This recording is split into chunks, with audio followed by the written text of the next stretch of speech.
Sa Pasig, patay matapos umanong makipagbarilan sa mga pulis ang dalawang suspect na riding in tandem na nagpatumba raw sa isang lalaking nasa drug watch list.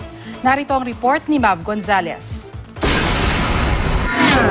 Sa baril na buhay, sa baril din mamamatay. Patay ang riding in tandem na ito ilang minuto matapos pagbabarilin umano ang isang lalaki.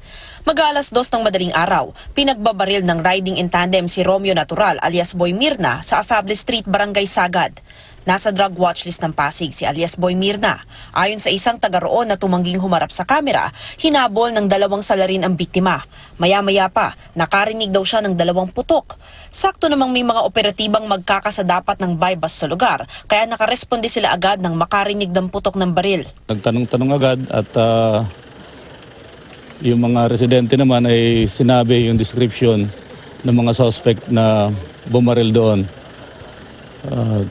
Ito ay natsambahan ng tropa na nakita, hinabol dito at nagkaroon ng putukan. Sa Jennys Avenue sa Rosario, Pasig na inabutan ng mga otoridad ang dalawang hindi pa nakikilalang sospek. Patay sa engkwentro ang mga sospek na sakay ng motorsiklo.